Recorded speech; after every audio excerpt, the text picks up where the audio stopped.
in L.A. I don't want to hear no more about your wife. I don't want to hear no more about your brother. These people are not funny. And the show is bringing the show down worse than what it is. And Bernard says to tell you because, you know, you won't listen to nobody else. Bernard don't need you. You need Bernard, Lou, and Charles. You need to, please. I am sick of hearing about your wife. The show used to be so good. The show used to be so good. You leave my wife. Every time I turn around, it's your wife, honey, this and honey. Tell her to get a job. She was trying to open up a wash machine.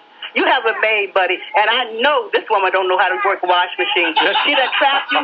You want to be Donald Trump? Well, you got your Marla Maples, and we're going to wait and see how long this is going to last. Please, don't have her on no more, please. I'm serious. I am so serious, and I used to champion you all the time. Yeah. All the time. I mean, my children didn't like you, and now they starting to like you. I used to tape your shows. That's how good they were. No more your brother. No more your wife. And you know what you always do? You do just the opposite. But I've had my say. I hear you. And I am a black woman. Well, okay, that's fine. But and you are prejudiced, too. I am not prejudiced. Yes, you are. No, I swear to God, I'm not. No, you don't have to swear to me. See, I know you. See, you used to always say they don't know what's going on. When you used to tell the little jokes, you know, Bern and Martina Navratilova. Yeah. I got that joke right away. Nobody got it right away. Yeah. I get you. You used to be so good. But please keep these two people off. I'm serious. Keep them off. I'm surprised you got married anyhow. I love this woman, and she's But let me tell you something. Yeah. I wonder how long it's going to last. It's going to last forever. Okay. For your sake, I hope it do, because I don't want you back in rehab. I don't want you back there. I mean, you don't hear about Charles. Charles is a funny man. Charles was so funny when Soupy Sales was there and they got snowed in Manhattan. Yeah. Charles is a funny man. Yeah. But his wife is not always. So Bernard and Lou, yeah. I mean, especially when they try to do the black dialect, yeah. they were great. Yeah. You need them. You don't need that wife and that brother. They're not funny. Andy Rooney this week has just realized he's completely irrelevant. Andy? Have you ever thought about killing yourself? I am. You know, big casino, dirt nap, horizontal limbo, hailing the Kevorkian taxi, that sort of thing. Good. There are several reasons I'm reserving one on the aisle on the old Kurt Cobain personal pain train. And the first is that I no longer have any reason to exist. Well, I've been reviewing pieces I've done on the CBS News magazine program 60 Minutes. And I've decided that I might just as well shoot myself before you beat me to it. I'm sure I've made tedium grounds for justifiable homicide. Oh, yeah. Speaking of that, if I may digress for just a moment, sure. Did you see the Grammys? And you wonder why CBS is in trouble? Awards went to, among others, Bruce Springsteen, the Rolling Stones, Chet Atkins, Etta James, Eric Clapton, and Vicky Carr.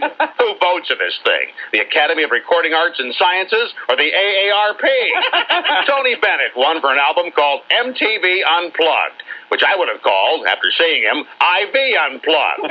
There was the new artist, Sheryl Crow, winning for a tune called All I Want to Do, which made me realize that all I want to do is take that guitar off her and slam her in the back of the head with it. And there was the R&B group, Boys to Men, who seemed to me to be one concealed weapon away from becoming boys to prison inmates. Anyway, by the end of the show, you were praying for a roof collapse. Theirs or yours? Well, to return to my principal topic, I guess the biggest reason I'm thinking about killing myself, my utter irrelevance aside, is Peter Lund. Do you know who he is? I do. Peter's the smarmy cyst in a suit who the judgmentally challenged CBS management named to succeed Howard Stringer. After Howard, having done to CBS what O.J. did to Ron and Nicole, went out in search of a fresh kill. He found one, Michael Ovitz, a seething mass of insecurities psychotically consumed with getting on the information highway before Katzenberg, Spielberg, and Geffen are completely out of sight. Yeah. I detest being the bearer of bad tidings, Mr. Ovitz, but before I would have hired Mr. Stringer to run my new venture, I would have asked Nick Leeson to send me a resume. By the way, did I say I hate Peter Lund? No. Well, I do. Yeah. Ever since he blew my friend Ted Shaker out of here. Yeah. I like Ted. He had a pretty big job at CBS, but no one could ever figure out what it was. Yeah. On second thought, maybe Lund was right. Anyway, this place ain't big enough for Andy Rooney and Peter Lund. And unfortunately, Larry Tisch plans to keep him around until he can sucker some poor slob into buying this fiasco, which should be never, unless there's another bonehead like Michael Ovitz out there somewhere. I'm not happy with my 60-minute stablemates either, by the way. Morley, Mike, Ed. It looks like we're all in a commercial for the Clapper. We're filming Cocoon 2. Even Steve Croft is starting to look like somebody contour plowed his face. And everybody knows Leslie Stahl has more lifts than Aspen, Colorado. Anyway, where's my gun? Ah, there it is. Well, it's a hell of a way to sign off, but goodbye, cruel world. Honey, did you hear that woman? Yeah, she's despicable. Well, Mean little thing. yeah. She obviously came from an extremely dysfunctional family and hates family values. Yeah.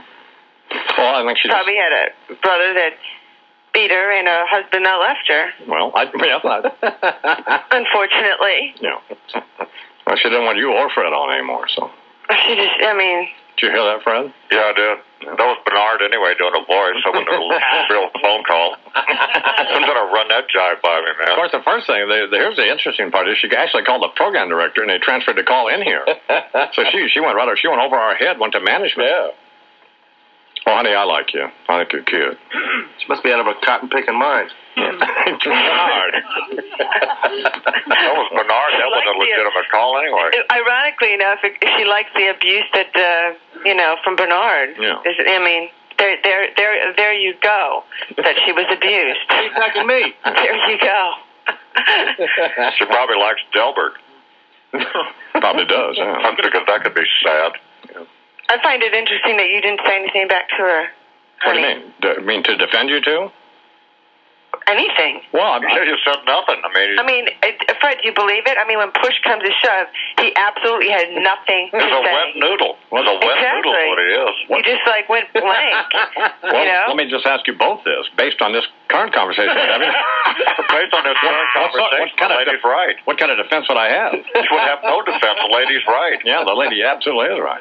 She's calling. But it was Bernard anyway. All right. It wasn't a legitimate deal. Honey. It wasn't Bernard.